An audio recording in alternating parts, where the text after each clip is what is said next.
Good evening, and welcome to Tri-School Productions' presentation of William Shakespeare's As You Like It. Rock, William Shakespeare. And behold, our wonderful stage built from the wreckage of a real pirate ship. Rock, 100% built by the students. Can you believe it?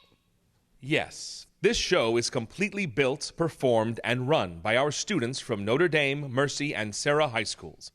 We kindly ask that you now silence and put away all electronic devices. Rock, silence your phones. Don't be phony. The use of such devices during the performance is strictly prohibited. Please no photography or video recording of any kind during the show. No video. Don't be rude. Tonight's performance will be presented in 2 acts with one 15-minute intermission. Rock, get a snack. What was that? Get a snack. Everything's $1. And now, enjoy Tri-School's production of As You Like It. As You... Start the show. Rock.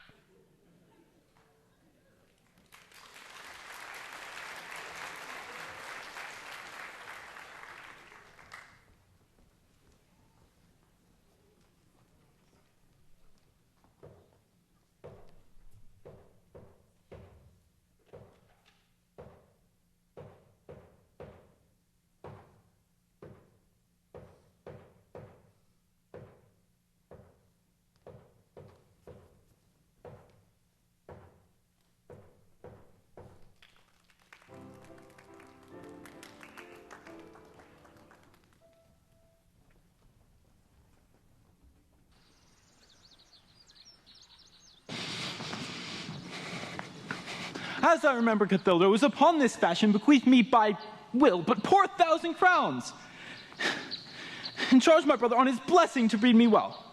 And there begins my sadness. My sister Charlotte ventures around the world, or report speaks goldenly of her profit. For my part, it keeps me rustically at home. Or to speak more properly, stays me here at home unkept. His horses are bred better, but I, his brother, gain nothing, except this nothing which he so plentifully gives me. And that something that nature gave me, he seems to take from me. Cathilda, that grieves me, and the spirit of my father, which I think is within me, begins to mutiny against his servitude. Now comes my master, my brother. Now, sir, what make you here? Nothing. I'm not taught to make anything. What mar you then, sir? Marry, sir, I'm helping you to mar that which God made, a poor, unworthy brother of yours, with idleness.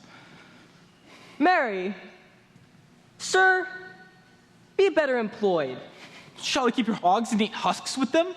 Know where you are, sir? Aye, sir, very well. Here in your orchard. Know you before whom, sir? Aye, better than he I am before knows me. I know you are my older brother. The courtesy of nations allows you my better, and that you are the firstborn. But the same tradition takes not away my blood. I have as much of my father in me as you. What, boy? Come, elder brother, you're too young in this.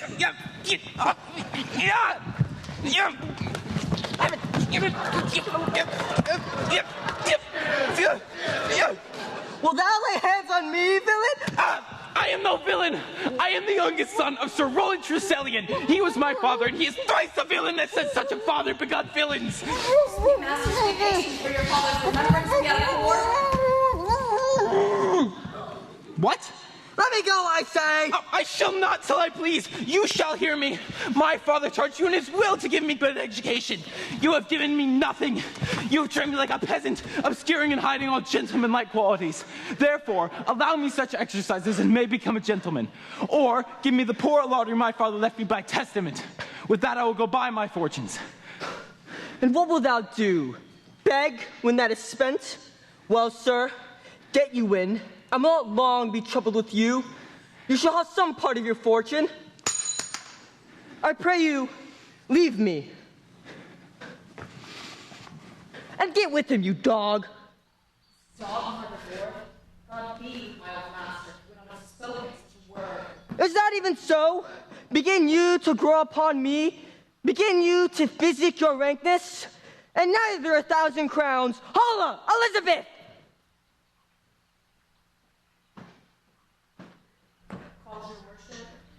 Was not Peter, the court wrestler, here to speak with me?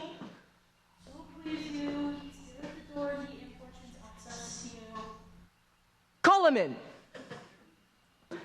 'Twill be a good day. And tomorrow the wrestling is...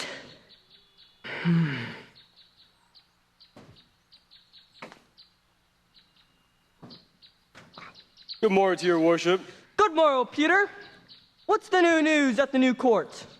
There is no new news at the new court, sir, but the old news. The old duke is banished by his younger sister, the new duchess, which a band of loyal lords and ladies have joined him into voluntary exile, whose lands and revenues continue to enrich the new duchy. Therefore, she gives him good leave to wonder. Do you know if Rosalind, the old duke's daughter, be banished with her father? Oh no. But the new duchess's daughter, her cousin, so loves her that she would have followed her exile, or have died to stay behind her. Where will the old duke live? They that may now say that he and his cadre have sailed west to the Isle of Ayden. Ugh. What? You wrestle before the new duchess tomorrow? Yes, sir. I'm given, sir, secretly to understand that your younger brother, Orlando, hath a disposition to come disguised against me to try a fall. Tomorrow, sir, I wrestle for my credit, and he that escapes me without some broken wound shall acquit him well. Your brother is but young and tender, and for your love, I would be loath to foil him, as I must for my honor, if he come in. Peter, I thank thee for thy love to me.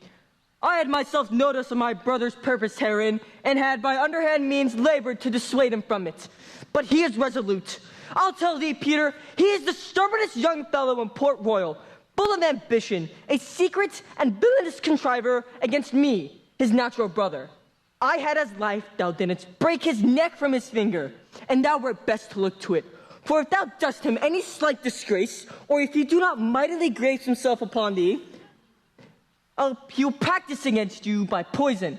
He will trap thee by some treacherous device, and will not leave thee till he hath taken thy life by some indirect means or other.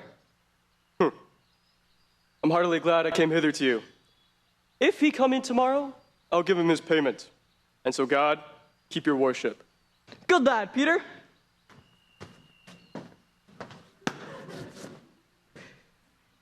I hope I shall see an end of him, for my soul, yet I do not know why, hates nothing more than he. Yet he's gentle, never schooled yet learned, full of noble device of all sorts enchantingly beloved. And it's so much in the heart of the world that I am altogether misprized of that of my own people. But it shall not be so long. This wrestler shall clear all.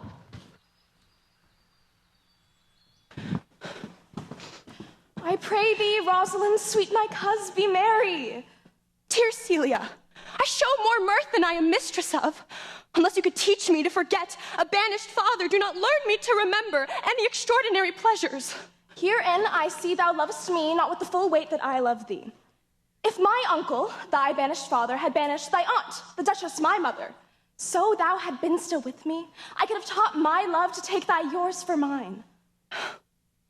I will forget the condition of my estate to rejoice in yours. Therefore, my sweet Rose, my dear Rose, be merry. From hence I will, coz, and devise sports.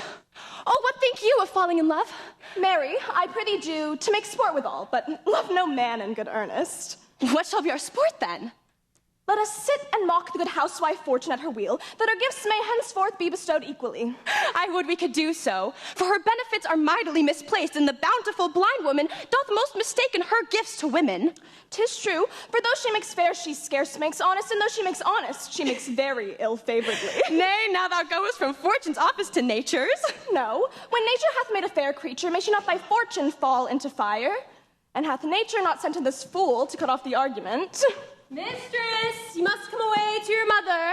Were you made the messenger? No, by mine honor, but I was bid to come for you. Where learned you this oath, fool? Of a certain nut that swore by his honor they were good pancakes, and swore by his honor the mustard was not. Now I'll stand to it, the pancakes were not, and the mustard was good, and yet was not the night forsworn. How prove you this in the great heap of your knowledge? Aye, now unmuzzle your wisdom. Stand Stand you both forth now, stroke your chins and swear by your beards that I am a knave. By our beards, if we had them, thou art. By my knavery, if I had it, then I were. But if you swear by that that is not, you are not forsworn, no more than the knight who swore away his honor, for he never had any. Or if he had swore it all away before he ever saw those pancakes and that mustard. I pray thee, who is that thou meanest? The one old Flora, your mother, loves. Enough, speak no more of her. The more pity that fools may not speak wisely, but wise men do foolishly. By my troth, thou sayest true, for since the little wit that fools have with silence, the little foolery that wise men have makes a great show. Here comes Levasseur, with his mouth full of news, which you will put on us as pigeons feed their young. Fair lady, you have lost much good sport.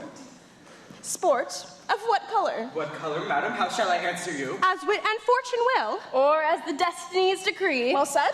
You amaze me, ladies. I would have told you of good wrestling, which you have lost the sight of.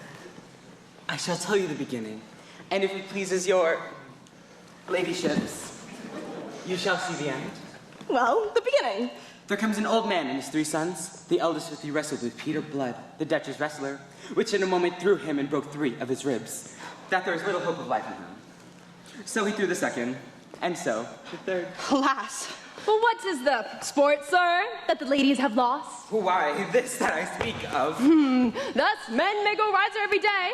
This is the first time I ever heard that breaking of ribs was sport for the ladies. Or I promise thee. Can we see this wrestling, cousin? Oh, you must if you stay here. For here is the place appointed for the wrestling, and they're ready to perform it. Yonder, sure, they are coming. Let us now stay and see it.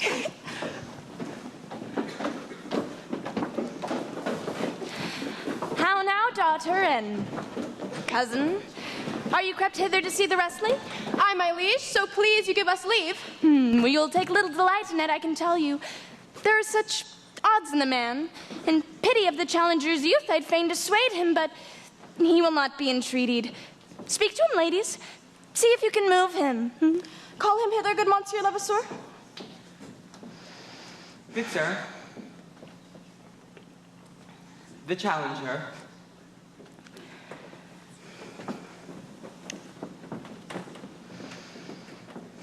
Challenger! Let me talk to you. Sir, have you challenged Peter Blood, the wrestler? No, fair lady. He's the general challenger. I come but in, as others do, to try within the strength of my youth. Young gentlemen, your spirits are too bold for your years. You've seen cruel proof of this man's strength. We pray you for your own sake to give over this attempt. Do, sir, therefore your reputation shall not therefore be misprized. I beseech you, punish me not with your hard thoughts. Let your gentle eyes and fair wishes go with me to my trial. Wherein, if I'm killed, I am but one dead who is willing to be so. Only in this world I take up but a place, which may be better supplied when I have made it empty. The little strength I have, I wish it were with you. And mine to eke out hers.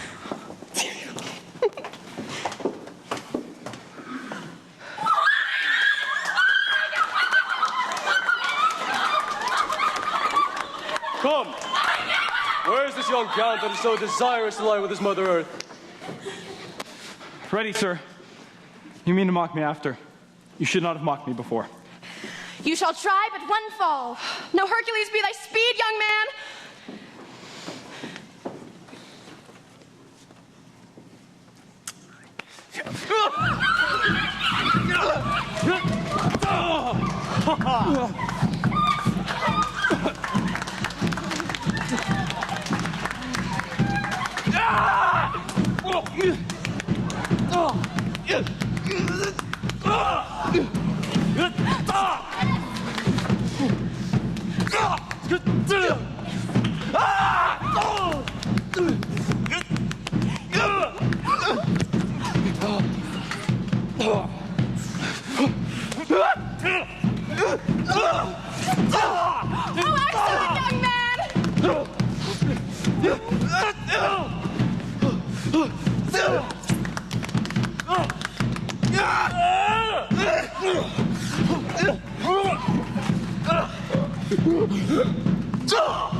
Yes, I beseech your grace.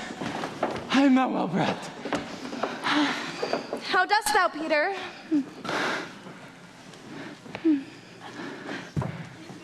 He cannot speak, my lady. Bear him away. And what is thy name, young man? Orlando Tresellian, youngest son of Sir Roland Tresellian. I would thou hadst been man to some man else. The world esteem thy father honorable, but I find him still mine enemy. You are a gallant youth. I would thou wouldst have told me of some other father. I'm more proud to be Sir Roland's son, his youngest son. We'll not change that calling to be adopted heir to Flora. Oh, my father loved Sir Roland as his soul. Oh, had I before known this young man his son, I should have given him tears unto entreaties, and ere he thus had ventured. My mother's rough and envious disposition strikes me at heart. Sir, you have well deserved. If you do keep your promises in love, but justly, as you've exceeded all promise, your mistress shall be happy. Gentlemen, wear this for me. One out of suits with fortune that could give more, but that her hand lacks means. I fare you well, fair gentlemen. Fare you well. Can I not say thank you? My better parts are all thrown down, and that which here stands up is but a mere lifeless block. Oh, he calls us back. I'll ask him what he would. Did you call, sir? Sir, you have wrestled well and overthrown more than your enemies. Will you go, cuz? Have with you. Fare you well? What passion hangs these weights upon my tongue? I cannot speak to her, yet she urged conference. Good sir, I do in friendship counsel you to leave this place. Albeit, you've deserved high commendation. Yet such is now her grace's condition that she misconstrues all that you have done. I thank you. And pray, tell me which of the two was daughter of the Duchess that was here at the wrestling? Neither is daughter if we judge by manner. Then again, the taller is his daughter. The other is daughter to the banished duke and here detained to keep her daughter company. But I can tell you that, of late this eve, the Duchess hath malice towards her gentle niece, and her wrath shall break forth. Good sir, I wish you well. In a better world than this, I shall wish more love and knowledge of you. I rest much bound on you. Fare you well. Oh, but heavenly Rosalind! Oh, my dear. Oh, Orlando, my love. My Rosalind! Cupid have mercy, not a word. Not one to throw at a dog. No, thy words are too precious to be cast away upon curse. Throw some of them at me. Come, lame me with reason. Oh, but then there were two cousins laid up. When the one should be lamed with reasons, the other mad without any. But is all this for your father? No. Oh, some of them are for my child's father. Oh, how full of briars is this working day world. They are but burrs, cousin. If we walk not but in trodden paths, our very petticoats will catch in them. Oh, I could shake them off my coat. These burrs are in my heart. Oh, come, wrestle with thy affection. Oh, they take part of a better wrestler than myself. Is it possible that on such a sudden you should fall into so strong a liking with old Sir Roland's youngest son? The Duke, my father, loved his father dearly. Doth it therefore ensue that you should fall into so strong a liking with his youngest son? By this kind of chase I should hate him as my mother hated his father dearly, yet I hate not Orlando. No. Do you love him because... Oh, I do! Look, here comes the Duchess with her eyes full of anger. Mistress, dispatch you with your safest haste and get thee from our court. Me, aunt? You, cousin. Within these next 10 days, if thou be found so near our public court as 20 miles, thou diest for it. I do beseech your grace. Let me the knowledge of my fault bear with me. Never in a thought unborn did I offend your highness. Thus do all traitors. Let it suffice that I trust thee not. Yet your mistrust cannot make me a traitor. Tell me whereon the likelihood depends. Thou art their father's daughter, there's enough. So was I when you took his land. Well, so was I when you banished him. Treason is not inherited. Or if we did derive it from our friends, what is that to me? My father was no traitor. Dear sovereign, hear me speak. Really?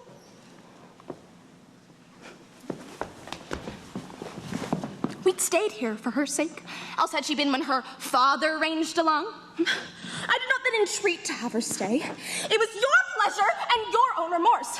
Why, if she be a traitor, then so am I. We have learned, played, eaten together, and wheresoever we went like Juno's swans, still we went coupled and inseparable. She is too subtle for thee. Her patience, her silence, her very smoothness speak to the people, and they pity her. Thou art a fool. She robs thee of thy name, and thou would shine more bright and seem more virtuous when she is gone. She is banished. Pronounce that sentence then on me, my liege. I cannot live out of her company. Thou art a fool! Niece, provide yourself.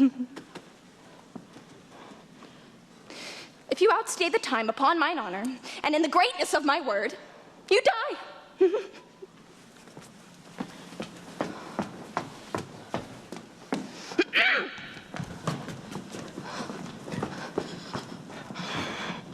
Oh, my poor Rosalind, whither wilt thou go? I charge thee, be not more grieved than I.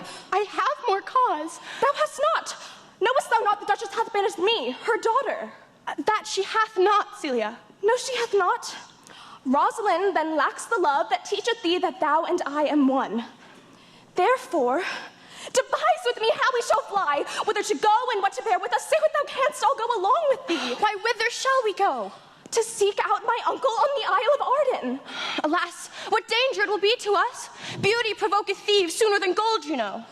I'll put myself in a poor and mean attire, the like to you, so we shall pass along and never stir assailants. Were it not better?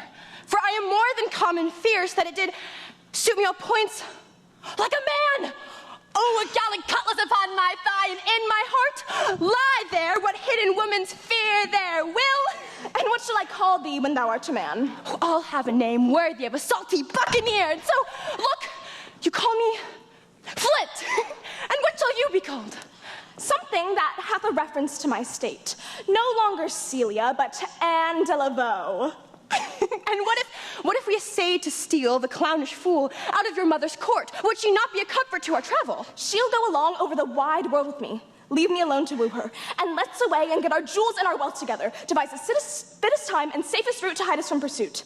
Now we shall go in content to liberty and not to banishment.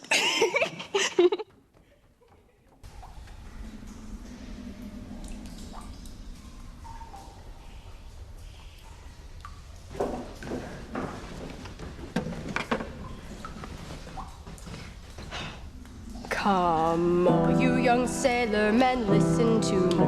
I'll sing you a song of the fish in the sea. And it's windy weather, boys, stormy weather, boys. When the wind blows, we're all together, boys. Blow ye winds westerly, blow ye winds blow.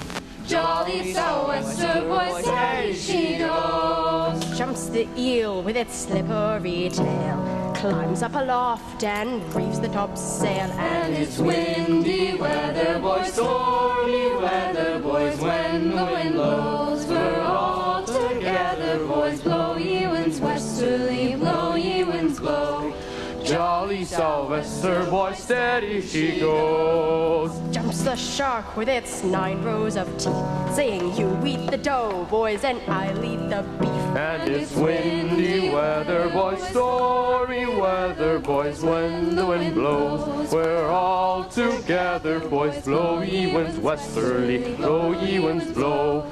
Jolly sou'wester, boy, steady she goes. Jumps the whale, the largest of all. If you want any wind, well, I'll blow ye a squall. And it's windy weather, boys, stormy weather, boys. When the wind blows, we're all together, boys. Blow ye winds westerly, blow ye winds blow. jolly sou'wester boy, steady she goes. Hi, mateys! My brothers and sisters in exile, hath not this life been more sweet than that of painted pomp? Are not these waters more free from peril than that of the envious court? Here, we feel the season's difference, and salty chidings of the wind upon the sea, which when it bites and blows upon my body, I smile and say this be no flattery. But this, our life exempt from public haunt, finds tongues in trees, knowledge in the bounding surf, sermons in the sand, and good in everything. Scurvy rascals, would ye change it? We would not change it, Cameron. We would not change it. Yar! Happy is your grace that can translate the stubbornness of fortune into so quiet And so sweet. a style. Come, shall we go hunt us a boar? And yet, it irks me the poor dappled fools, being like us in this place, that in their own confidences have their round haunches gored. Aye, Captain, the sea dog Sadie grieves at just that, and in that kind swears that you do more usurp than doth your vile sister. Today the Amiens and myself did steal behind her as she lay along the shore. To the which place the poor sequestered hog that from the hunter's aim had taken a hurt did come to languish. The big round tears coursed one another down her innocent nose. In piteous chasten thus the wayled fool, Much marked of the melancholy Sadie, augmenting it with tears. But what said Sadie? Did ye not moralize this spectacle? Oh yes, and to 1,000 similes. Poor pig, quoth she, thou makest a testament as worldlings do, giving thy sum of more to which had too much. Thus most effectively she pierceth through this our life. Swearing WR, mere usurpers, tyrants. And what's worse, to fright the animals and kill them up in their assigned dwelling place? And did you leave her in this contemplation? we did, my lord, weeping and mumbling. Aye, show me the place, for I love to cope her in these sultan fits, for then she's full of matter. We'll bring you to her straight. Yeah.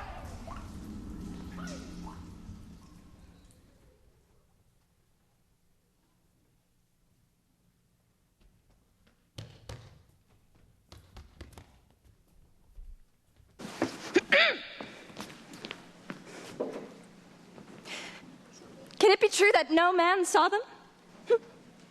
It cannot be! I did not hear of any that did see her. The ladies, her attendants of her chamber, saw her bed, and in the morning early, they found the bed. Untreasured of their mistress? Milady!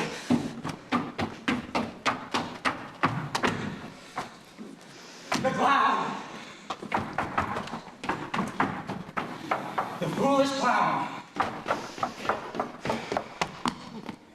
At whom so oft your grace is wont to laugh is also missing. Your daughters much commend the graces and parts of the wrestler that did but lately foil this Louis Peter. And she believes that wherever they have gone, and the youth is surely in their favor.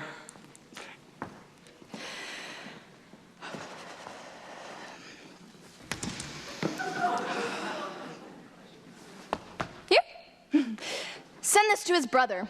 Fetch that gallant hither. If he be absent, bring Oliver to me. I'll make him find him unless these foolish runaways.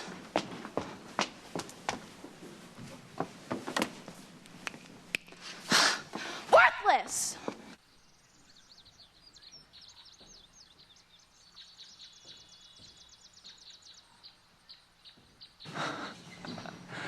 Who's there?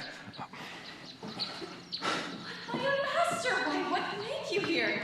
Why would you be so fond to overcome the bonny prizer of the humorous Duchess?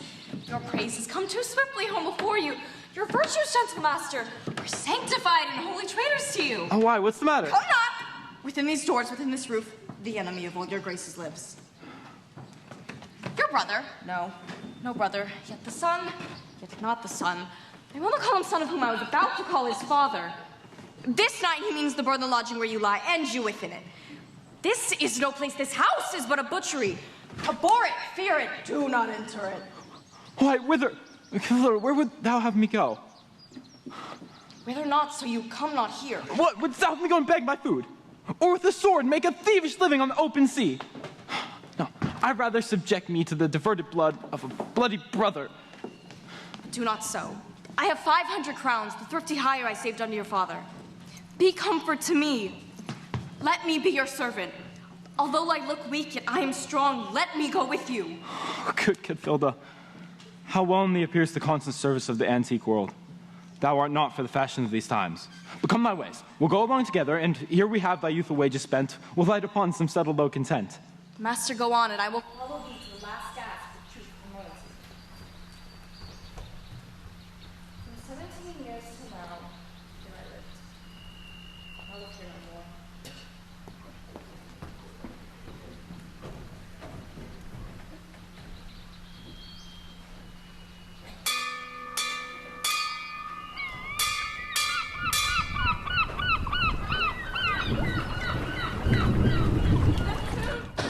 How weary are my spirits! I care not for my spirits if my legs were not weary. Oh, I could find myself to disgrace my man's apparel and cry like a woman. Oh, but I must comfort the weaker vessel. Therefore, courage, good Anne. I pray you, bear with me. I cannot go no further. For my part, I'd rather bear with you than bear you. Well, this is the Isle of Arden. Am I on Arden? Oh, the mournful I. When I was at home, I was in a better place. I be so good touchstone. Look who comes! A young man and sea dog in solemn talk. That is the way to make her scorn you still. Oh, Pugwash, that thou knewest how I do love her. I partly guess, for I have loved ere now. No, Pugwash, being old, thou cannot guess. But if thy love were ever like to mine, I sure think that never man loved so. How many actions most ridiculous hast thou been drawn to by thy fantasy? Into 1,000 that I have forgotten. Oh, thou then ne'er loved so heartedly. If thou remembers not the slightest folly that ever make love run into thee, thou hast not loved. Or if thou hast not sat, as I do now, wearing thy hair in thy mistress's praise, thou hast not loved. Or if thou hast not broken from company, abruptly as my passion now makes me, thou hast not loved. Oh, Bellana, Bellana, Bellana! Alas, poor fellow, searching of thy wound, I have by hard adventure found mine own. And I mine? I remember when I was in love once. I broke my sword upon a stone and bid him, take that, for coming at night to John's smile. I remember the kissing of his batlet, and the cow's dugs his pretty chopped hands had milked. Those of us in love really do the strangest things. Thou speakest wiser than thou art aware of. I pray you, one of you question yon pirate if she for gold will give us any food. I faint almost to death. Holla, you cloud! Peace, fool, she is not thy kinsman. Who calls? Your betters, miss. Else are they very wretched. Oh, gentle peace, good to you, good gentle friend. And to you, gentle sir, and to you all. Milady, vile scourge. Miss, if be that love or gold, please take us to where we may rest ourselves and feed. That here lies a young maid who faints for succor. Fair sir, I pity her and wish for her sake more than for mine own. My fortunes were more able to relieve her, but I am bosun to a captain of churlish disposition and little recks to find the way to heaven by doing deeds of hospitality. Besides, his house and land are now on sale, and by reason of his absence, there is nothing that you will feed on.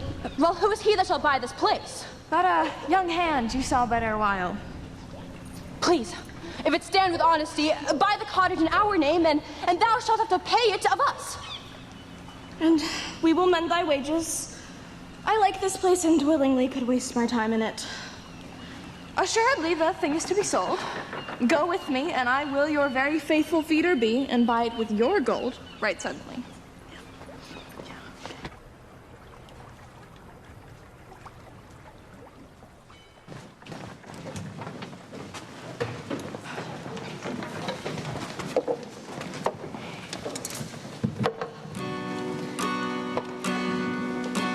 Now we are ready to sail for the Horn. Way, roll and go. Our boots and our clothes, boys, are all in the pond. To be rollicking randy dandy, oh. Soon we'll be woven or out through the locks. Way, roll. come down in their frocks to be rollicking randy-dandy-o. Come, breast the bars, bullies, heave her away. Way, hey, roll and go. Soon we'll be rolling her down through the bay to be rollicking randy-dandy-o. Heave up, Apollo, heave away. Way, hey, roll and go. The anchor's on board and the cable's all stored to be rollicking randy-dandy-o. More, more, I prithee. Aye, mateys, it be the goats. Oh, sorry, Sadie. More. It'll make you melancholy, Sadie. I think I can suck melancholy out of a song as a weasel sucks eggs. More, I prithee. My voice is ragged. I know I cannot please you. I do not desire you to please me. I desire you to sing. Come, another stanza. Call you stanzas. What you will. Nay, I cannot for their names. They owe me nothing. Will you sing? More at your request than to please myself. Well then, if I ever thank any scallywag, I'll thank you. Come, sing, and you that will not hold your tongues. Well, I'll end the song. Sadie, the captain hath been all this day to look for you. And I have been all this day to avoid him. Come, warble. I'll give you a verse to this note I made in despite of my invention. And I'll sing it. Thus it goes. If it do come to pass that any man turn ass, leaving his wealth and ease, a stubborn will to please. Doctor May, Doctor May, Doctor May. What's that, Doctor May? 'Tis a Greek invocation to call fools into a circle. I'll go sleep if I can. If I cannot, I shall find another way. And we'll go see Captain Overstone. His banquet prepared.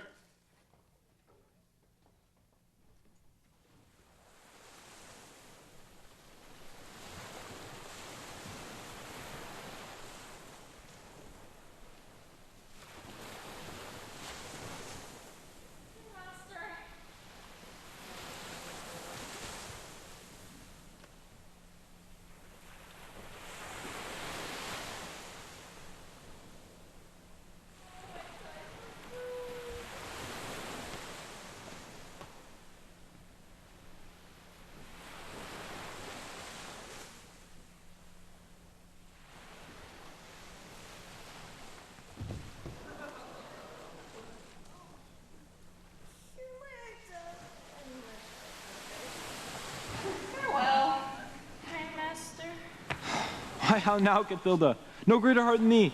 Live a little, comfort a little, cheer thyself a little. If this uncouth forest yield anything savage, I will either be food for it or bring it as food for thee. For my sake, be comfortable, hold death while at arm's end, and come, I will bear thee to some shelter, and thou shalt not die for lack of dinner. If there live anything in this desert, cheerly, good Cathilda.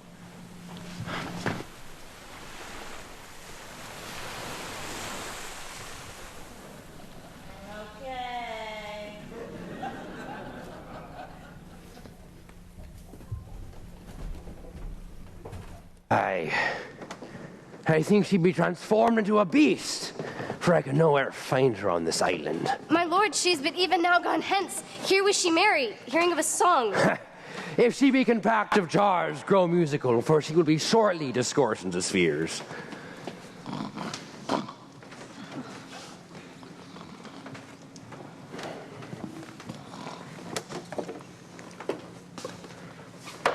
The scurvy dog! She looks merrily. Why, Bucko, what the life is this that your poor friends must woo your company? A fool. A fool. I met a fool on the island. A motley fool. Miserable world, as I do live by food, I met a fool who laid her down and basked her in the sun and railed on Lady Fortune in good terms. In good set terms, and yet a fool. Good moral fool, quoth I. No, lass, quoth she, call me not fool till heaven hath sent me fortune. And then she drew from her bag a watch, and looking on it with lackluster eyes, says very wisely, It is 10 o'clock. Thus we may see, quoth she, how the world wags. 'Tis but an hour ago since it was 9, and after 1 more hour 'twill be 11, and so from hour to hour we ripe and ripe, and from hour to hour we rot and rot, and thereby hangs a tale. When I did hear the motley fool thus moral on the time, my lungs began to crow like a chanticleer, and I did laugh. Sans intermission an hour by her watch. Oh, noble fool, worthy fool, motley's the only wear. What fool is this? One that hath been a courtier, and says that if ladies be but young and fair, they have the gift to know it. And in her brain, which is as dry as the remainder biscuit after a voyage, she hath strange places, crammed with observation, through which she vents and mangled forms. Oh, that I were a fool, I am ambitious for a motley coat. Aye, and thou shalt have one. It is my only suit. Provided that you weed your better judgments of all opinion that goes rank in them, that I am wise. I must have liberty as large, a charter withal to blow on whom I please, for so fools have.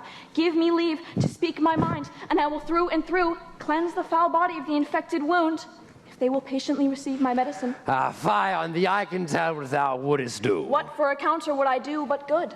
Most mischievous sin, foul sin, inciting sin, with that of license of free foot hast caught, which thou would disgorge in the general world. Doth it not flow as hugely as the sea, till that the weary very means do ebb? Avast! Forbear need no more! Why, I have eaten none yet. Nor shall not, till necessity be served. Art thou thus bold in man by thee rude disparity? In civility thou dost seem so empty. You touched my vein at first. The thorny point of fair distress had taken me from the show of smooth civility. But forbear, I say, he dies that touches any of this fruit before I and my affairs are answered. And you will not be answered with reason. You must die. What wilt thou have, man? Your gentleness shall move us to force more than your force shall move us to gentleness. I almost die for food, and let me have it. Come, sit, feed, and welcome to our table. Speak you so gently. Pardon me, I pray you. I thought all things here had been savage.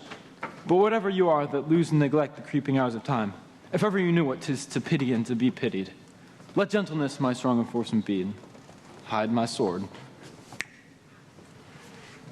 'Tis true we have seen better days, and therefore, in gentleness, and sit down, and take upon of what we have. Then but forbear your food a little while. There's a poor woman, my servant and friend, who after me hath many a weary step, limped in pure love. Till she first be sufficed, I will not touch a bit.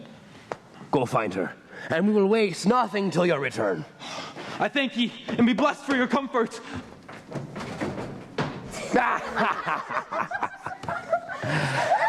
Aye. We are not all unlucky.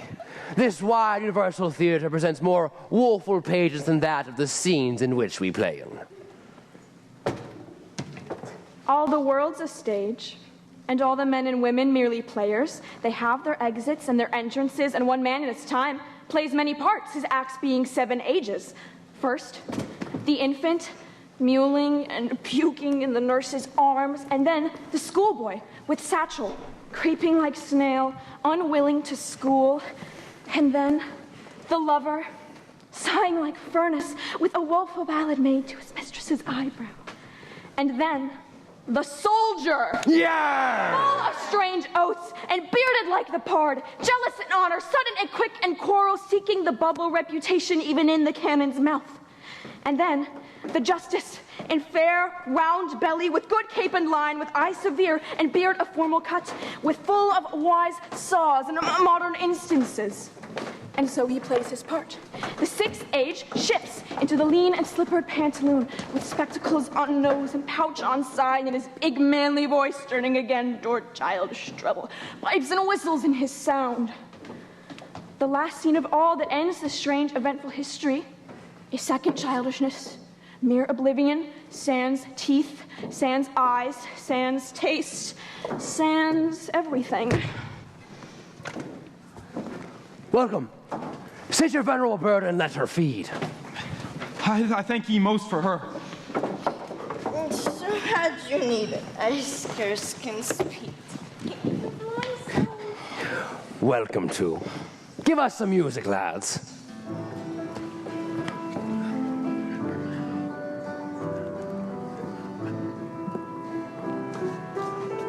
If you say you are good Sir Roland's son, as you have faithfully whispered, come hither, a good man. Lend me your arm, and let ye and all your fortunes be understand.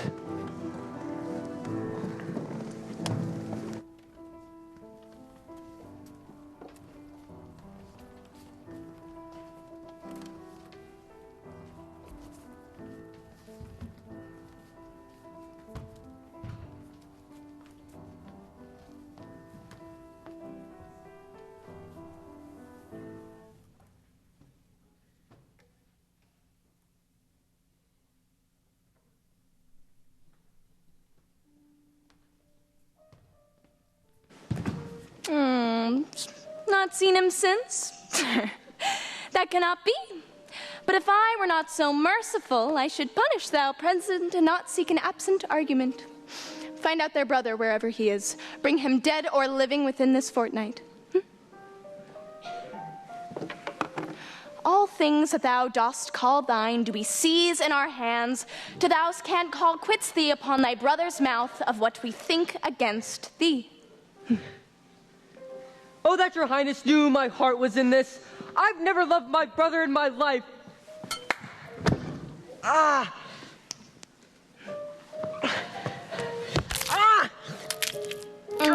More villain thou? Well, out of doors. And do this expediently. Oh, and officers, take his house and all his land.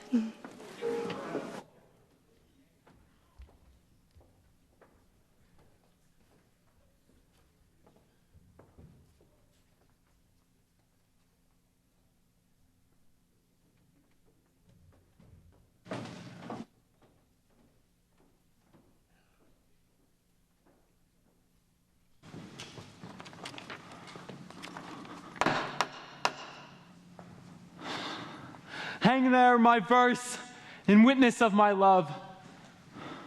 And thou, thrice-crowned queen of the night, survey with thy chaste eye from thy pale sphere above thy huntress name that my full life doth sway. Rosalind, these trees will be my books, and in them my thoughts I'll character, that which every eye on this island looks shall see thy virtue witnessed everywhere.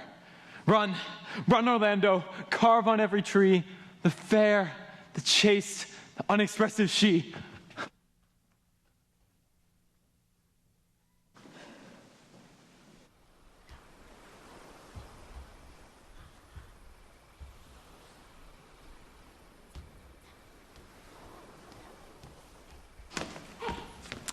How you like the sea dog's life, Mr. Touchstone?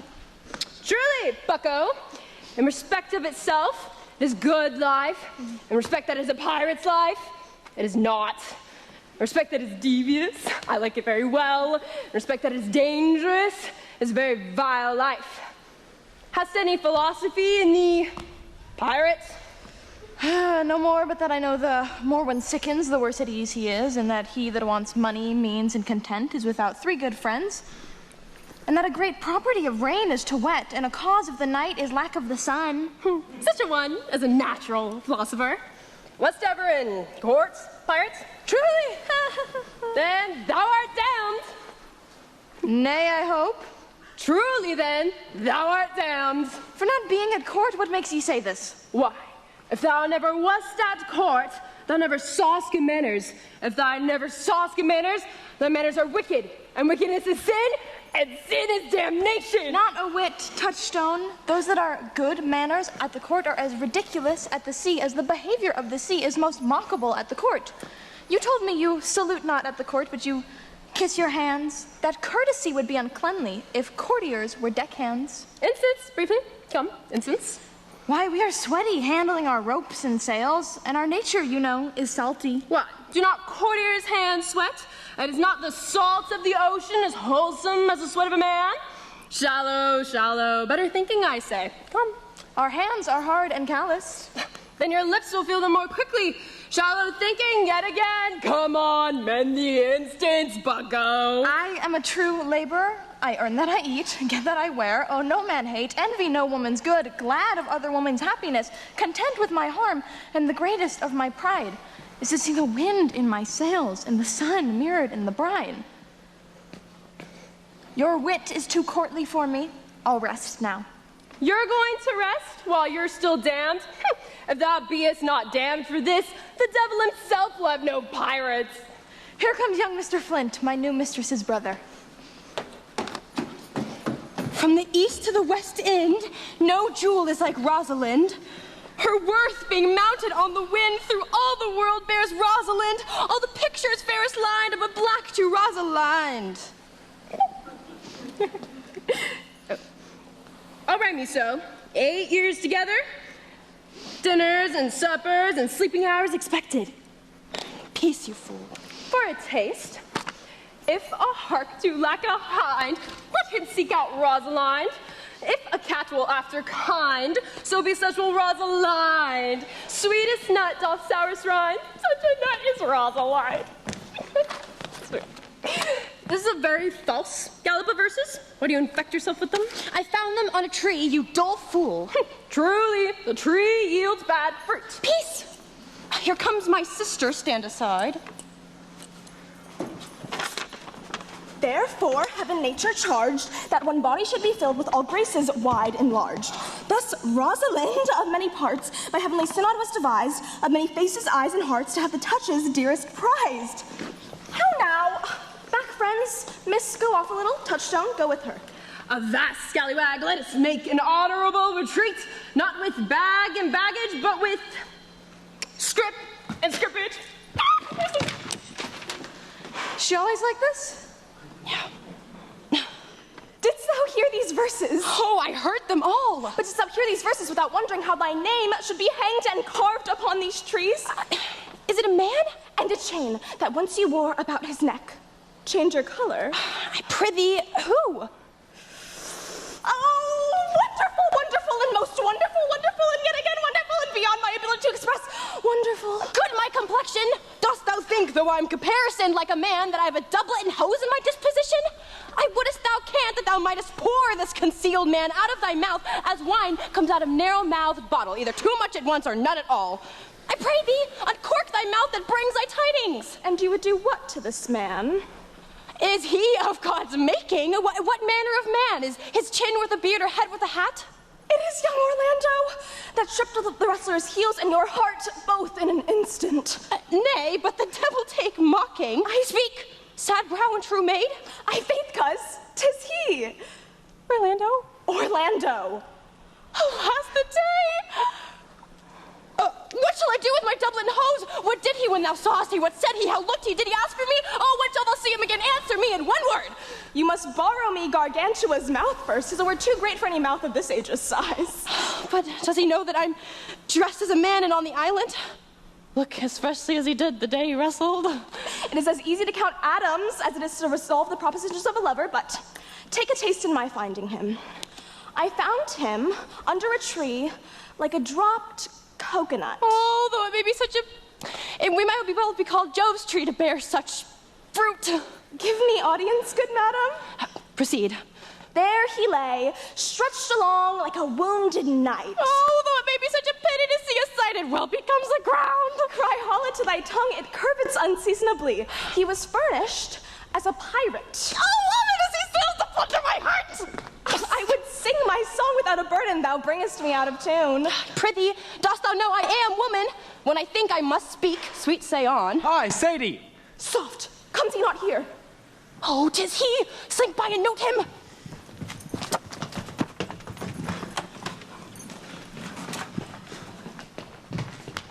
I thank you for your company, but good faith I'd have been myself alone. And so had I, yet for fashion's sake, I thank you too for your society. God be with you, let's meet as little as we can. I do desire we may be better strangers. I pray you, mar no more trees by writing love songs in their bark. I pray you mar no more of my verses with reading them ill-favoredly. Rosalind is your love's name? Yes, just. I do not like her name. There was no thought of pleasing you when she was christened. What stature is she of? Sighs my heart. You are full of pretty answers. Have you been acquainted with goldsmiths' wives and conned them out of rings? Come, sit, and we two will rail against our mistress the world and all our miseries. The worst fault you have is to be in love. 'Tis a fault I would not change for thy best virtue. I am weary of you. Honestly, I was seeking for a fool when I found you. She's drowned in the brook. Look but in, you shall see her. There I shall see mine own reflection. Which I take to be either a fool or nothing. I'll tarry with you no longer. Fare ye well, good Admiral Love. I'm glad of your departure. Good adieu, Master Melancholy. Speak to him, and under that habit play the knave with him. Do you hear, sailor? Very well. What would you? I pray thee, what is the clock? You used to ask me what time of day. There's no clock on this beach. Well then, there is no true lover on the beach, sighing every minute or groaning every hour that would detect the lazy foot of time as well as the clock. And why not the swift foot of time? Well, time travels in diverse paces with diverse persons. I'll tell you who time ambles withal, who time trots withal, who time gallops withal.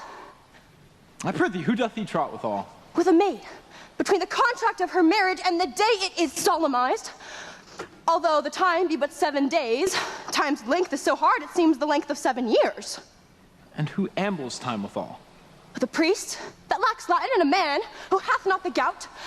For though one can sleep easily, for he cannot study, the other lives merrily, for he feels no pain. And who doth he gallop withal? With a thief of the gallows. For though he goes as swiftly as he can fall, he thinks himself too soon there. Where dwell you, pretty youth? With this pirate, my sister, here upon the island, like fringe upon a petticoat. And are you native of this place? As our ocean and sun-hued macaw that dwells where she is kindled. Your accent's something finer than you could purchase out at sea. I've been told so by many, but truly it was a religious uncle of mine that taught me to speak, who in his youth was an inland man, for there he fell in love. I have heard him read many lectures against it, and I thank God I'm not a woman to be touched with so many giddy offenses that he generally hath taxed their entire sex withal. Can you recall any of the principal evils he laid to the charge of woman? Oh, there were none principal, but all as one another as doubloons are. Each one's fault seeming monstrous until another one's fault came to match it. I prithee, recount some of them. No, I will not recall my physic, but on those that are sick. And there is a man who haunts the trees of our coastlines with carvings of Rosalind. If I could meet this fancy monger, I'd give him some good counsel. I am not he that is so love-shaken. I pray you, tell me your remedy. There are none of my uncle's marks upon you. He taught me how to know a man in love, in which cage I'm sure you are not a prisoner. What were his marks? A lean cheek, which you have not. A blue eye and sunken, which you have not. A beard neglected, which you have not. And a careless desolation. But you are no such man. You are rather point device in your accoutrements as seeming the lover of yourself than the lover of any other. Fair youth, I could make thee believe I love. Me believe it? And you may as well make her that you love believe it, which I warrant she is apter to do than confess she does. But in good sooth, are you he that hangs the carvings in which Rosalind is so admired? I swear to thee, youth, by the white hand of Rosalind, I am that he, that unfortunate he. But are you so in love as your gesture cries it out? Oh, neither rhyme nor reason can express how much. I tell you, love deserves as much of a whip in madhouse as mad men do. Yet I profess to curing it by counsel. Did you ever cure any so? Yes, one. He was to imagine me, his love, his mistress, and I set him every day to woo me, at which time I, being a moonish youth, would grieve, be effeminate, changeable, longing and liking for passion something, but no passion, truly anything, that I drave my suitor from his mad humor of love to a living humor of madness, which was to forswear the full stream of the world, but to live in a nook merely monastic. And thus I cured him. And in this way I will take upon myself to clean your liver as clean as a netted fish. I would not be cured, youth. I would cure you, if you but call me Rosalind and come to my door every day and woo me. Now, by the faith of my love, I will. Tell me where it is. You must follow me to it. And by the way, you must tell me where on the island you live. Will you go? With all of my heart. And you must call me Rosalind. Come, sister.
Yes, good Wesley. I will fetch up your chickens, Wesley. And how, Wesley? Am I the woman yet? Doth my simple features content you? Your features? Lord does. What features? I am with thee in thy hands as the most capricious poet, honest Ovid, was among the gods. Oh, knowledge ill inhabited worse than Neptune in a sandcastle. Truly, I would. The gods had made thee poetical. I do not know what poetical is. Is it honest in deed and word? Is it a true thing? No, truly, for the truest poet is the most feigning. Do you wish, then, that the gods had made me poetical? Truly, I do, for thou swearest to me thou art honest. If thou wert a poet, I might have some hope thou didst feign. Would you not have me honest? No, truly, unless thou wert hard-favored, for honesty coupled to beauty is honey a sauce to sugar. A material fool. Well, I am not fair, and therefore I pray the gods make me honest. Truly, I would, and to cast honesty upon a foul wretch were to put good meat into an unclean dish. I am no wretch, though I thank the gods I am foul. Well, praise the gods for thy foulness. Wretchedness may come hereafter, but be it as it may be, I will marry thee, and I have been with Father Killigrew, the ship's chaplain, who hath promised to couple us. I must see this. Well, the gods give us joy. Amen. A woman may, if she were of a fearful heart, stagger in this attempt, for here we have no temple, but the rocks, no assembly, but clawed crabs. But what though? Courage. As claws are odious, they are necessary. That is the dowry of her husband. Killigrew. Father, you are well met. Will you dispatch us here, or shall we go with you to your chapel? Right. Is there none here to give the woman? I will not be pawned off like some second-hand goods. Truly, she must be given, or the marriage is not lawful. Proceed. Proceed, I will give her. Ooh, good evening, good miss. What do you call it? How do you? I'm very glad to see you. Will you be married, clown? As the ox hath his bow, sir, the horse his curb, the falcon her bells, so women hath her desires. And will you, being a woman of your breeding, be married under a bush, like a beggar? I am not in the mind, but I were better to be married of you than of another. For you are not like to marry me well, and not being married well, I will have a good excuse after to, leave my husband. Go thou with me, and get thee to a church. We must be married, or we must live in Padre. Come through, Wesley. As you wish. Never a fantastical knave of the mouth shall flout me out of my calling.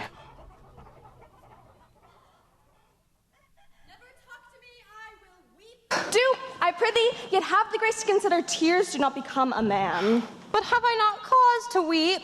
As good cause as one would desire. Therefore, weep. But did he not swear he would come this morning, and then comes not? Nay, certainly there is no truth in him. Do you think so? Yes, I think he is not a pick purse, nor a boat stealer, yet for his verity in love. And not true in love? Well, you have heard him swear downright he was. Was is not is. Besides, the oath of a lover is no stronger than the word of a tapster. They're but the confirmers of false reckonings. He tends here on the island the pirate king, your father. Oh, what talk we of fathers when there's a man as Orlando. Oh, that is a brave man. He writes brave verses, speaks brave words, swears brave oaths, and breaks them bravely. Mistress and master, you've often inquired after the ship's mate that complained of love, who you saw sitting by me by the surf, praising the proud, disdainful blacksmith that was his mistress. Well, and what of him? If you will see a pageant truly played between the pale complexion of true love and the red glow of scorn and proud disdain, hold fast, and ye shall mark it. Oh, how the sight of lovers hateth those in love. Oh.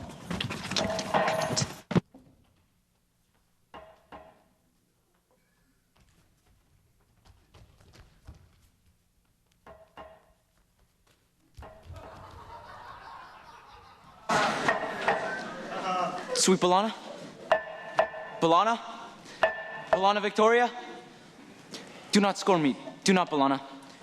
Say that you love me not, but say not so in bitterness. The common executioner, whose heart the accustomed sight of death makes hard. falls not the axe upon the humble neck, but first begs pardon. I would not be thy executioner. I fly thee, for I would not injure thee. Thou tellest me there is murder in mine eyes. 'Tis pretty, sure, and very probable, that eyes that are the frailest and softest of things should be called tyrants, butchers, murderers.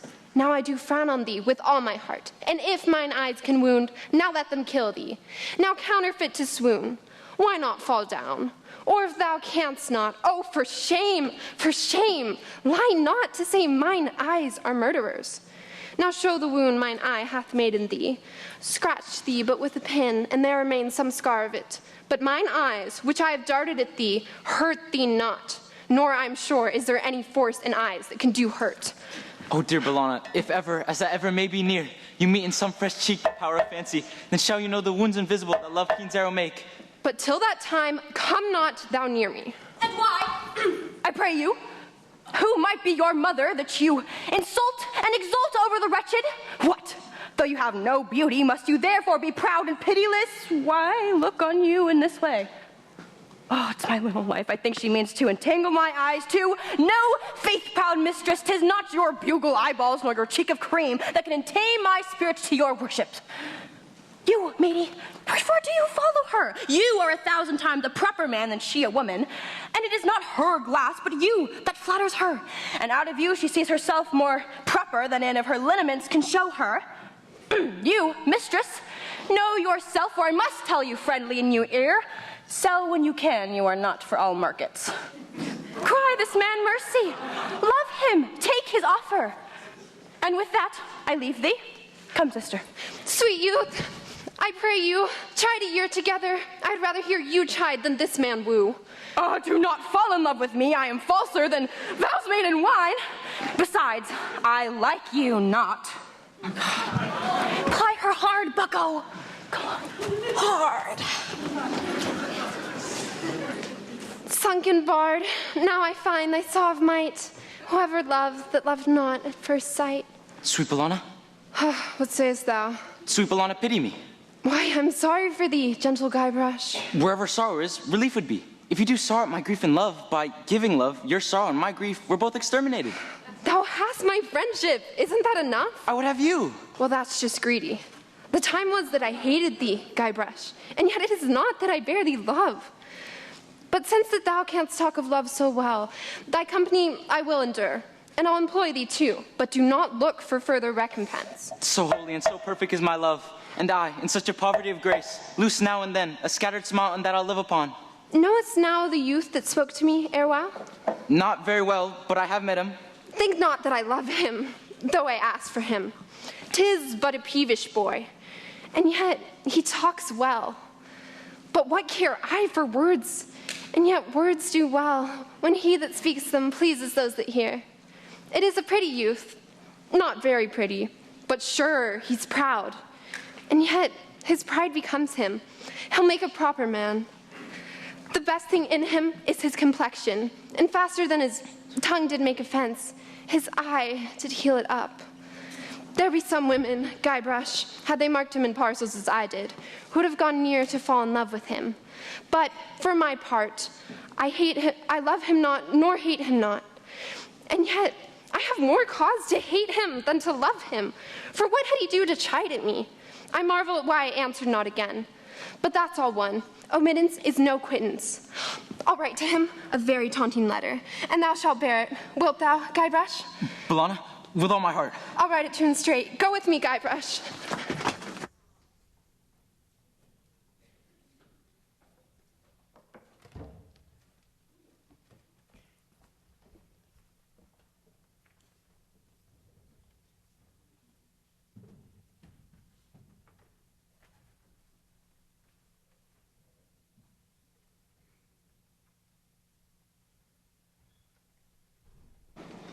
I prithee, pretty youth, let me be better acquainted with thee. They say you're a melancholy lass. I am so. I do love it better than laughing. They say those that are in extremity but are abominable fellows and betray themselves worse than drunkards. Why, 'tis good to be sad and say nothing. And 'tis good to be a post. I have neither the scholar's melancholy, which is emulation, nor the musician's, which is fantastical, nor the soldier's, which is ambitious, but it is a melancholy of mine own, extracted from many objects, and indeed the sundry's contemplation of my voyages. A traveler, by my faith, you have much reason to be sad, to have seen so much and to have nothing, to have rich eyes and poor hands. I have gained my experience. And your experience makes you sad. I'd rather have a fool to make me merry than experience to make me sad. Good day and happiness, dear Rosalind. No! I'll say goodbye if you're going to talk in blank verse. Farewell, Monsieur Traveler. Why? How now, Orlando? Where have you been? You, my lover. My fair Rosalind, I come within an hour of my promise. Break an hour's promise in love. Oh, pardon me, dear Rosalind. Nay, and you be so tardy. It's like being wooed by a snail. A snail? Nay, a snail. For though it comes slowly, it brings its house on his head, and besides, carries his destiny with him. And what's that? Mary, which you are fain to be your wives for. Virtue is no hornmaker, and my Rosalind is virtuous. And I am your Rosalind. It pleases him to call you so, but he hath a Rosalind of a better leer than you. Come, woo me, for I am in holiday humor. What say you to me now when I your very, very Rosalind? I'd kiss before I spoke. Nay, you were better keep that for it till, you were gravelled for lack of matter, and then you might take occasion to kiss. How if that kiss be denied? Then she puts you to entreaty, and there begins new matter.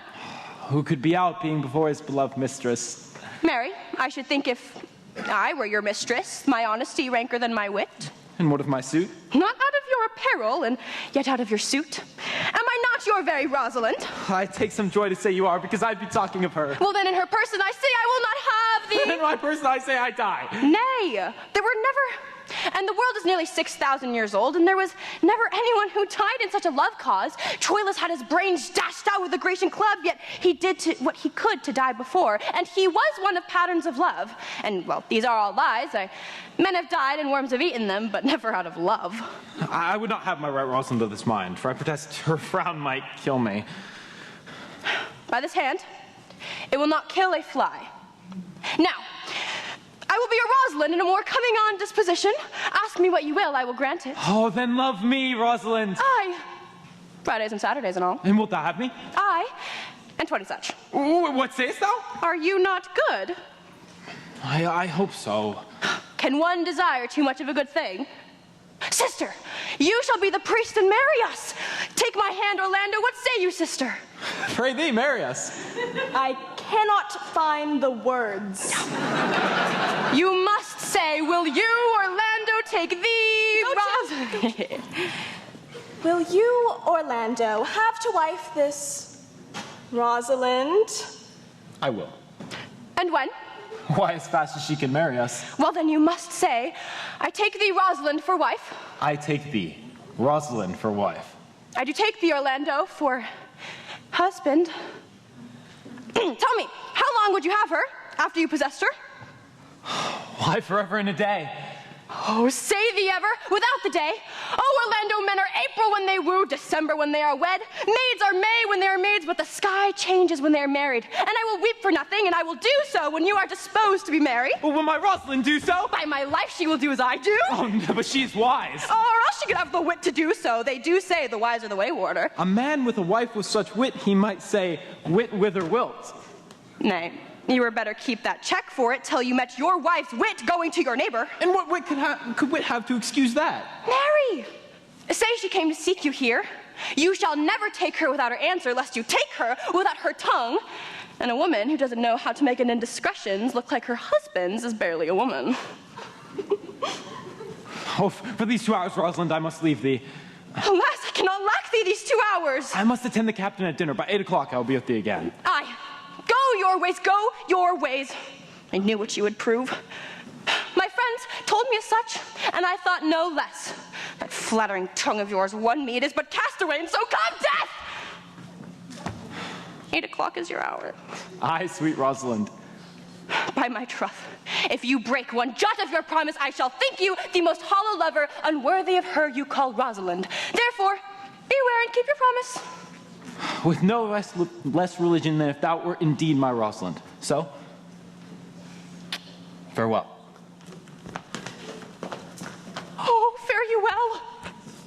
You have simply misused our sex in your love talk. Oh, cuz, oh my pretty little cuz! Didst know how fathom deep I am in love? My affection hath a bay deeper than the Bay of Tortuga. Or rather bottomless, that as fast as you pour affection in, it runs out. Oh, I cannot be out of sight of Orlando. I'll go find a shadow and sigh till he come. And I'll sleep.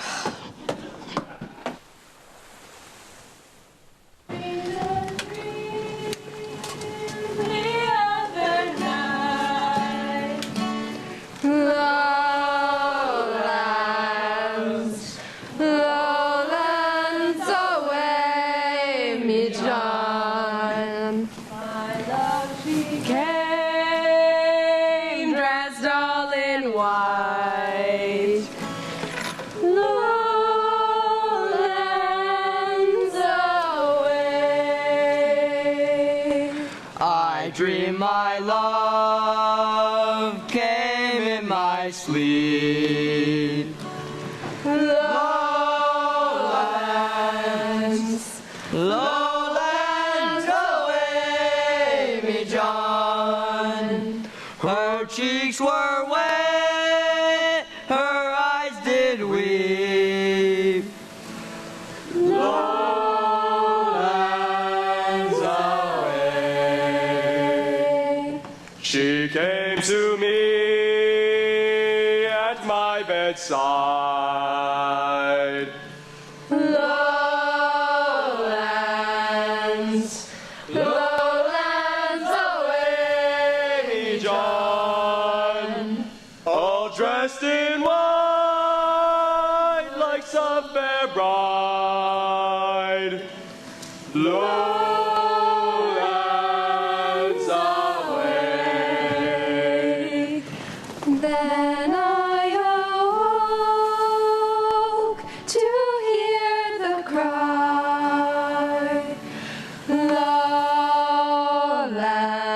Lowlands, lowlands away, me John. Oh, watch on deck, oh, watch ahoy. Lowlands away.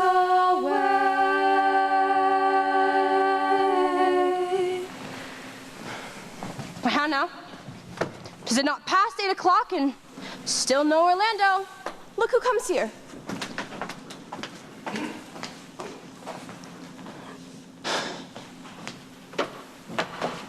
My errand is to you, fair youth. My gentle Bellona bid me give you this. I know not the contents, but as I guess, by the stern brow and waspish actions which she did use as she was writing of it, it bears an angry tenor. She says that I'm not fair, that I lack manners, that I am proud and she could never love me were man as rare as Phoenix. Why writes she so to me? Well, matey, this is a letter of your own device. No, I protest. I know not the contents. Bellona did write of it. I say she never did invent this letter. This is a man's invention, is his hand. Sure it is hers. Tis a boisterous and cruel style, a style for challengers. Will you hear the letter? So please you, for I've never heard it yet heard too much of Bellona's cruelty. Mark how the time it writes. Art thou God to corsair turned, for a woman's heart hath burned? Can a woman rail thus? Call you this railing? Why thy God had laid apart, wouldest thou with a woman's heart? Did you ever hear such railing? Whiles you chide me, I did swoon. How might my prayers move? He that brings this love to thee little knows this love in me. Call you this chiding? Alas, poor fellow. Do you pity him? He deserves no such pity. Wilt thou love such a woman to make thee an instrument and play false streams upon thee? Tell her this, that if she love me, I charge her to love thee, and that I will never have her unless thou entreat for her. And if you'll be a true lover, hence, and not a word.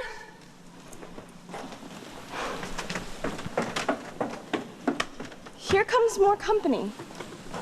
Good morrow, fair ones. Pray you, if that an eye may profit by a tongue, then I should know you by description. The boy is fair, of female favor, the woman taller than her brother. Orlando doth commend them both to you, and to that youth he calls his Rosalind.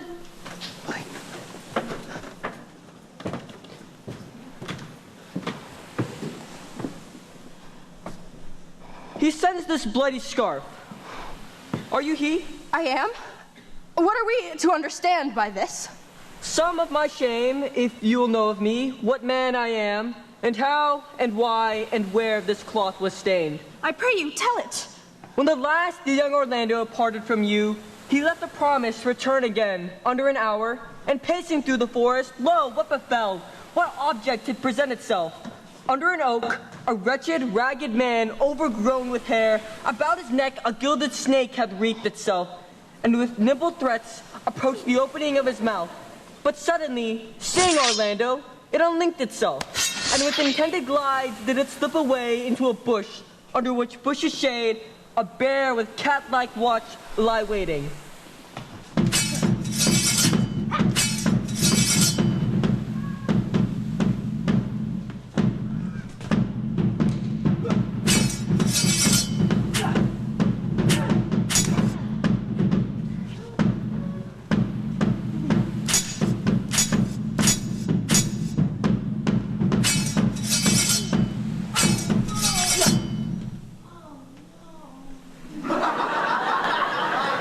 This scene, Orlando did approach the man, and found it was his brother, his elder brother. Down over!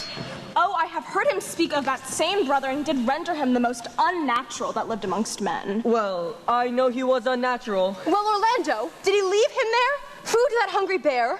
Twice did he turn his back in purpose so, but kindness, nobler ever than revenge, made him give battle to the bear.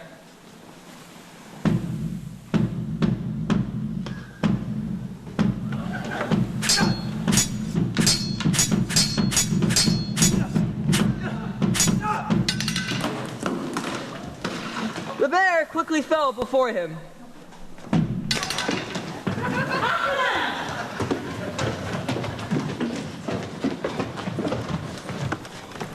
And from hurtling, from miserable slumber, I awaked. Are you his brother? Was you he rescued? Was you that did so oft contrive to kill him? Tis I, but tis I do not shame to tell you what I was, since my conversion so sweetly tastes being the thing I am. And for the bloody rag? By and by, in brief, he led me to your pirate king, Captain Wolverstone, who gave me fresh array and entertainment, committing me unto my brother's love, who led me instantly unto his cave, and there stripped himself. And here, upon his arm, the bear had torn some flesh away, in which all this he bled. And then he fainted, and cried in fainting upon his Rosalind. He sent me hither, stranger as I am, to tell this story, that you might excuse his broken promise, and to give this, died in his blood, unto the pirate youth that he in sport doth call his Rosalind. Oh no, Flint, sweet Flint! Many will swoon when they do look on blood. There is more in it! Cousin Flint! Look, he recovers. Oh, I wish I were at home. We'll lead you thither. I pray you take him by the arm. Be of good cheer, youth. You a man. You lack a man's heart. I do, I confess it. Please, tell your brother of the convincing show I put on. This was no show. There is too great testimony in your complexion that it was a passion of earnest. Fake, I assure you. Well then, take a good heart and pretend to be a man. That's what I'm doing. Pray you, draw homewards. Good sir, go with us.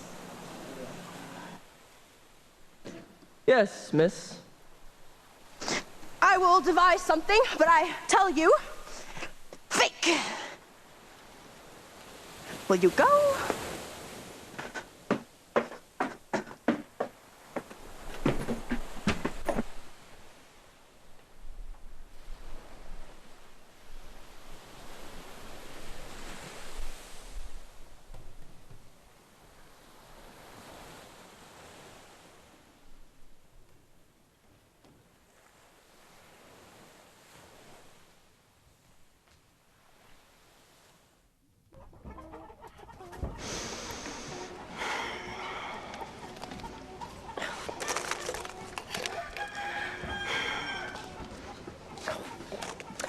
We shall find a time, Wesley. Patience, gentle Wesley. Faith, the priest was good enough for all the old gentleman's saying. A most wicked Killigrew, Wesley. A most vile Killigrew. But Wesley, there's a fishwife on the island that lays claim to you. Aye, I know who 'tis. She hath no interest in me in the world. Here comes the girl you mean. Good evening, Wesley. Good evening, Audrey. Good evening, gentle friend. How old are you, gentle friend? 21. A ripe age. Is thy name Audrey? Audrey, yes. A fair name. Was born on the island here? I thank God. Thank God. Good answer. Art rich? Faith, miss. So-so. So-so is good. Very good. Very excellent good. And yet, it is not. It is but so-so. Art thou wise? Faith, miss, I have a pretty way. Why, thou sayest well. I do remember a saying, the fool doth think he is wise, but the wise man knows himself to be a fool. You do love this lad? I do. Give me your hands. And? Art thou learned? No, miss. Then learn this of me, for I am she. Which she? She, miss, that must marry this man, therefore clown, abandon, which is in the vulgar leave, the society which embourishes company of this male, which in common is man, which together is abandon the society of this male, or clown, perish it, or wits I kill thee, make thee away, translate thy life into death, I will kill thee 150 ways, therefore tremble and depart. To which she says, God rest you, merry miss. Our mistress and master seek you. Come, away, away. Trip, Wesley, trip, Wesley. Ayden!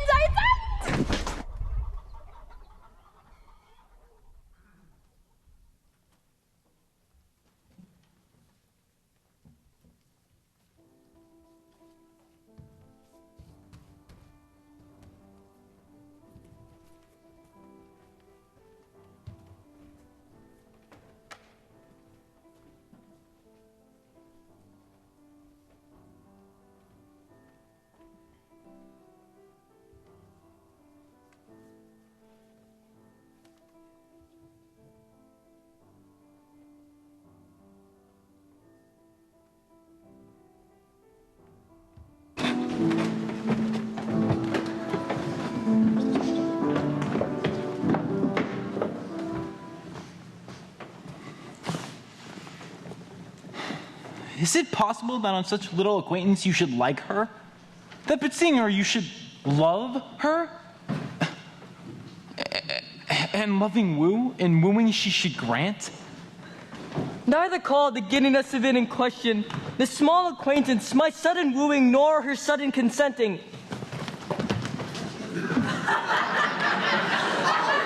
But say it with me. I'm in love with Anne.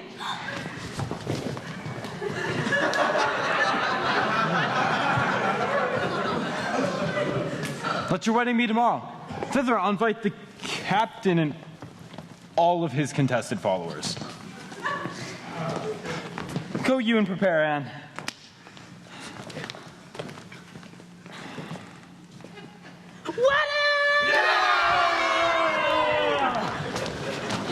Fare you well, brother.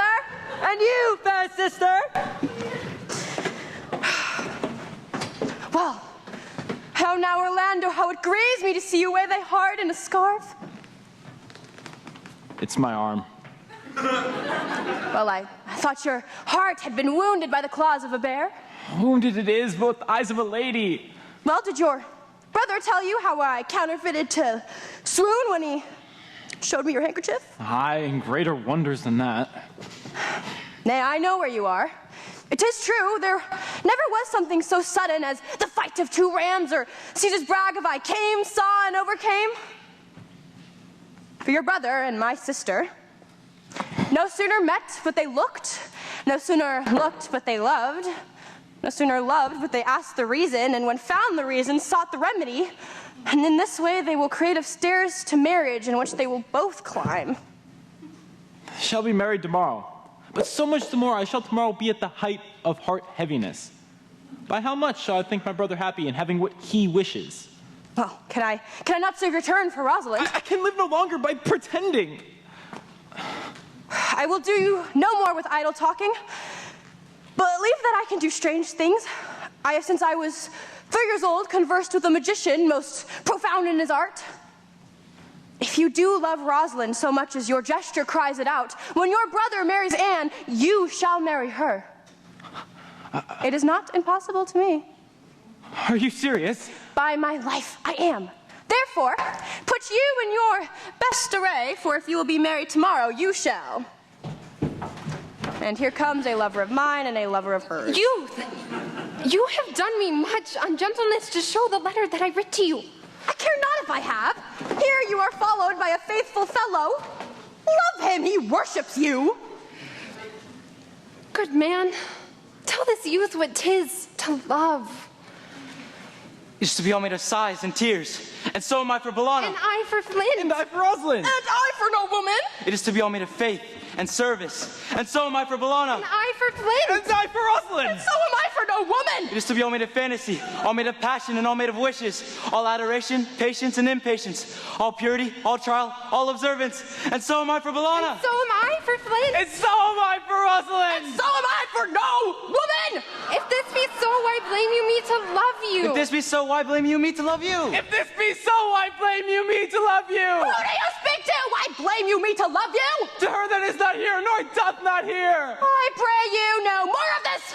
You, I will help you if I can. You, I will love you if I could. Tomorrow, meet me all together. I will marry you if I ever marry woman, and I will be married tomorrow. I will content you if what contents you pleases you, and you shall be married tomorrow. I will satisfy you if I ever satisfy man, and you shall be married tomorrow. As you love Rosalind, meet. As you love Bellana, meet. And as I love no woman, I will meet. I have left you your commands very well. I'll not fail if I live. Nor I.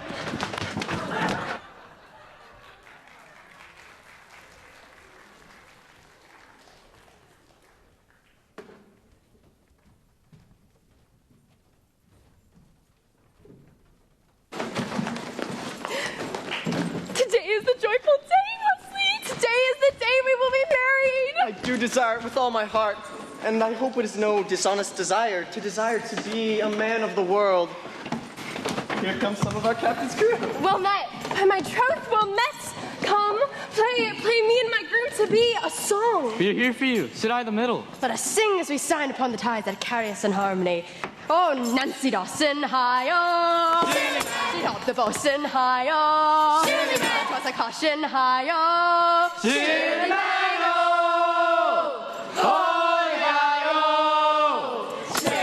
Sally Racket, hi-oh. On my best jacket, hi-oh. Sold the pawn ticket, hi-oh. Oh, Kitty Carson, hi-oh.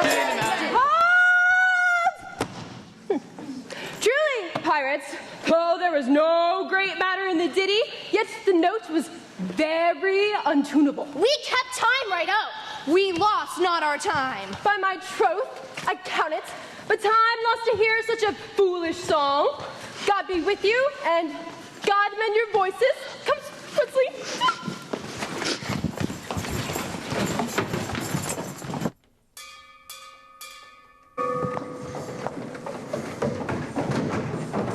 Ah, Orlando. And you say the boy can do all that he hath promised. I sometimes do believe and sometimes do not. Patience, whiles our compact is urged. You say that if I bring in your Rosalind, you will bestow her onto young Orlando here. That and hordes of treasure to give with her.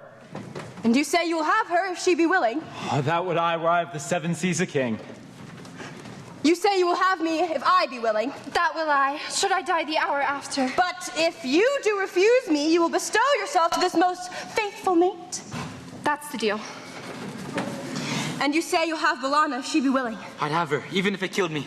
I have promised to make all these matters even, and so I go to make all doubts even. Come along, sister.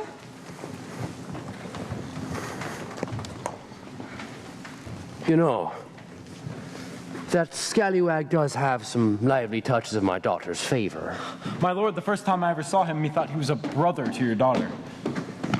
Very sure another flood toward, and these couples are coming to the ark. Salutations and greetings to you all. Good, my lord. This is the motley-minded lass that I've so often met. She has been a courtier, she swears. If any man doubt that, put him to me in my purgation. I have trod a measure. I have flattered a gentleman. I've been politic with my friend, smooth with mine enemy. I've undone 3 tailors. I've had 4 quarrels and almost got in a fight. How'd that work out for you? Faith, we met and found a quarrel on the 7th cause. What is the 7th cause? Good, my lord, I hope you like this clown. I like her very well. I desire you of the like.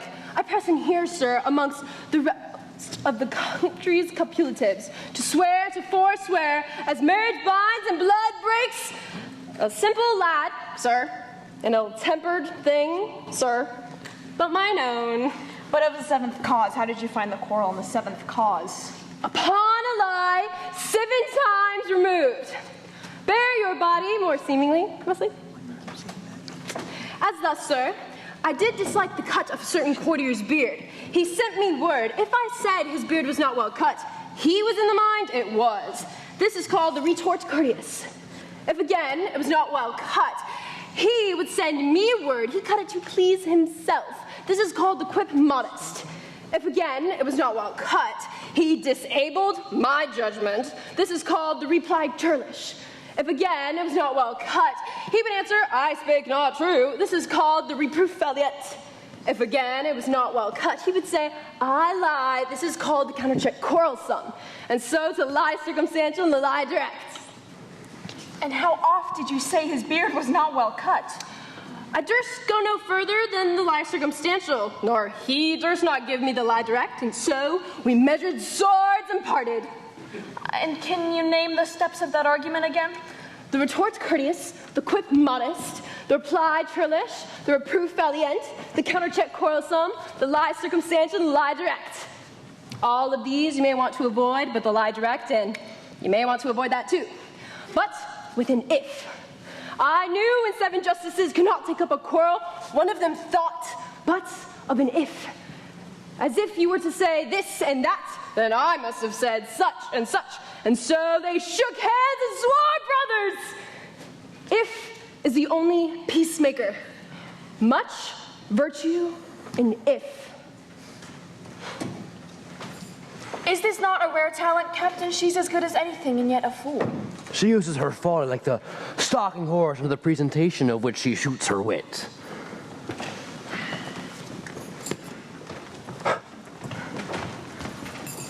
If there be mirth in heaven. Captain, menace of the seas and lord of the pirates of Ayden, receive thy daughter that thou mightst join her hand with his, whose heart within his bosom is. To you I give myself, for I am yours. To you I give myself, for I am yours. If there be truth in sight, you're my daughter.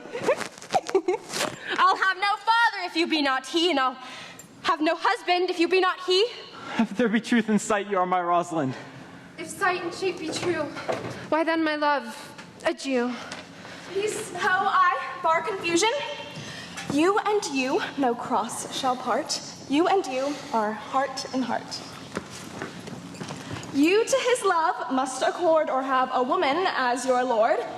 You and you are true together as winter is to foul weather. Whiles a wedlock hymn we sing, feed yourselves with questioning, that reason wonder may diminish, how thus we met, and these things finish. A promise is a promise, now thou art mine. Thy faith my fancy to thee doth combine. Avast! Let me have an audience for a word or two. Oh, Charlotte, sweet sister! Oh, how was you arrive on this rakish isle? Good Orlando, zounds, I was never so bethumped with words since the day I first called my brother's father dad. Such is the knowledge that brought me here on this path to you. Upon returning from my sojourn, aiding Blackbeard's blockade in Charleston, such living, I found an empty house, and with whispers on the ocean breeze that my little brother fled to Ayden, followed urgently by you, Oliver. Dear sister, can the world buy such a jewel? Your fortuitous arrival more welcome you. You may now find more family than you left behind. Oliver, you look well and somehow kinder. It suits you. Captain, your exploits have reached as far as New York. I am the second born of old Sir Roland Tressilian, and my adventures are such that will bring great tidings to this fair assembly. Duchess Flora, hearing how that every day men of great worth resorted to this island, addressed a mighty power on the waves, and in her own conduct, purposely to take her brother here and put him to the sword. And to the skirts of this lawless place, she came, where, meeting with an old religious man, after some question with him, was converted, both from her enterprise and from the world.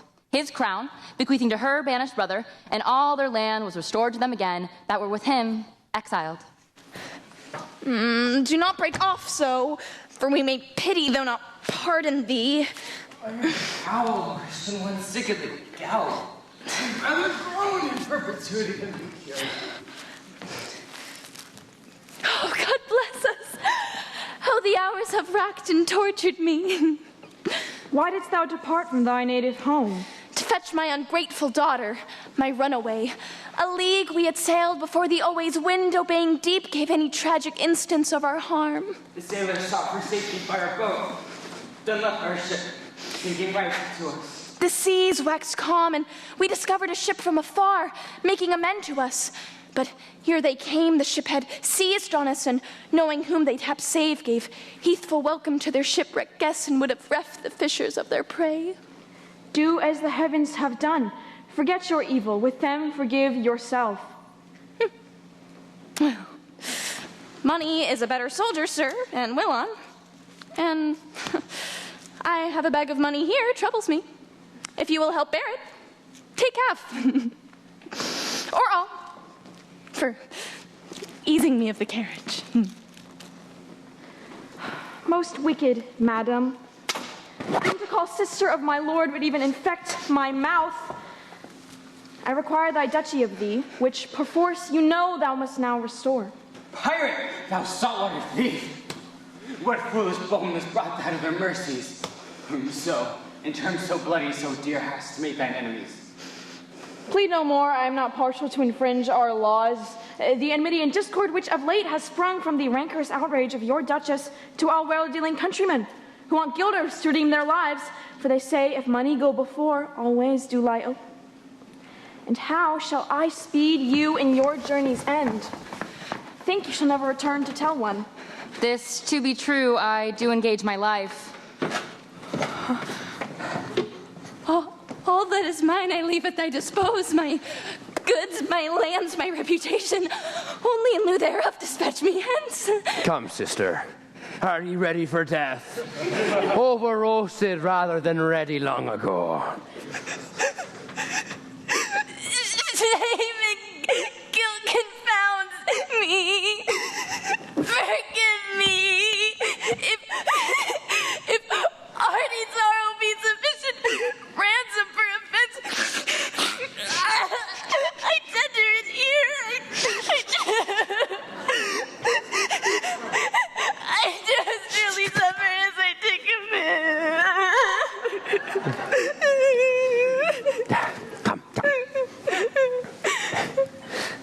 Oh, okay. Poor lass.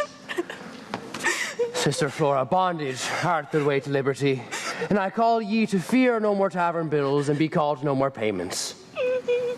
Charlotte, welcome. Thou offers fair at thy brother's wedding, and first on our island to stew these ends, that thou shalt be well begun and well begot, and every of this heaped number who have endured true days and nights with us shall find their new return fortune. And now I shall say to thee, wedding is a great blessed Juno's crown. O blessed bond of boarded bed, 'tis marriage peoples every town. Wedding high honored, and honored high renowned, who love the God of every town.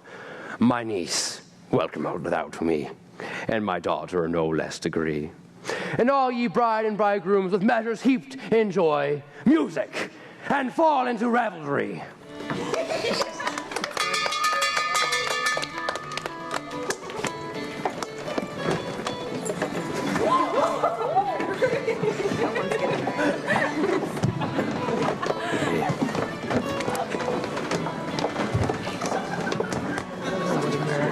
Charlotte, by your patience.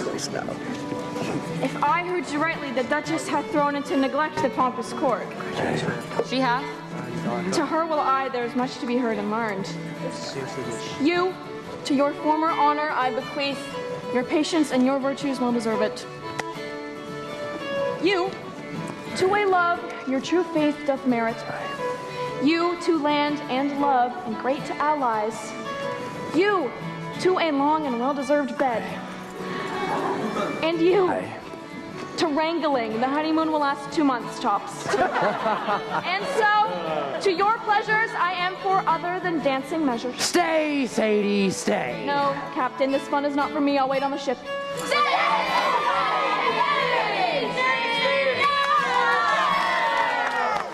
And as we end these rites, we do trust they will end in true delights.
Dublin town. No maid I've seen in the sweet